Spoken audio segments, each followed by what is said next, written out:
Good evening. I have received news reports to the effect that the Ethics Committee of the National Electoral Commission has suspended me from continuing with my presidential campaigns for 7 days on the ground of ethics violations.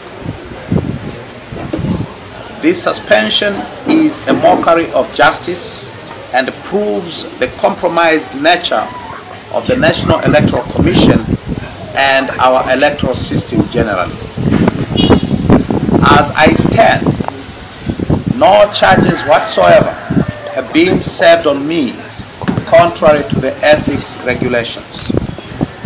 I have not been afforded the opportunity to defend myself in writing contrary to the ethics regulations. No summons to appear before the Ethics Committee was ever served on me before the decision was made, and this is contrary to the ethics regulations.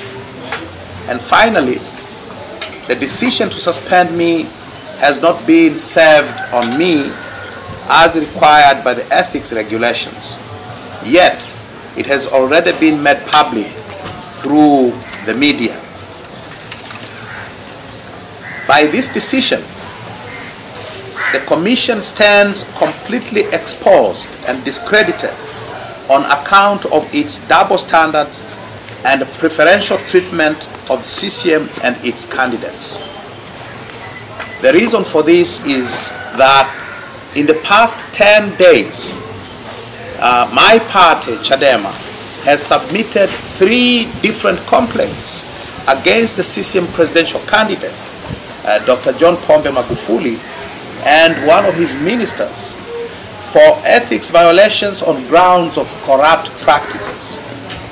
None of these complaints, which were submitted to the Commission 10 days ago, has been resolved nor communicated to the complainant, Chadema, as required by the ethics regulations.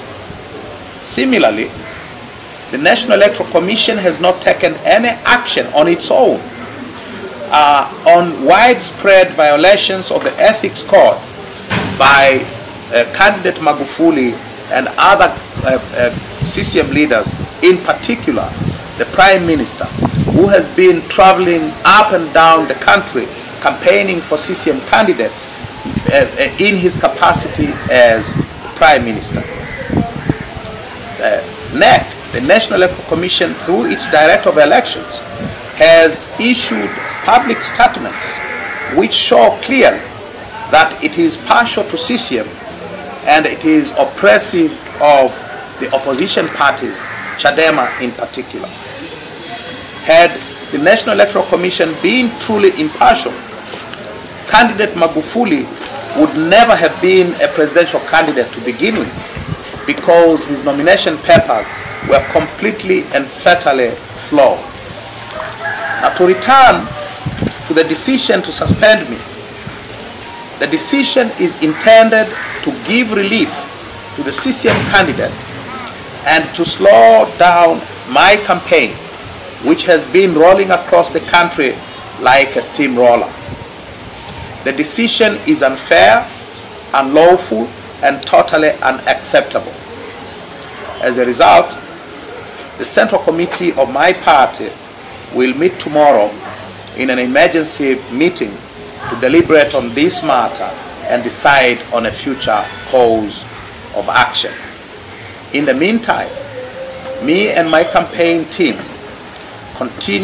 will continue with the preparations for the resumption of our presidential campaigns on Sunday in the Coast region. I thank you all for listening.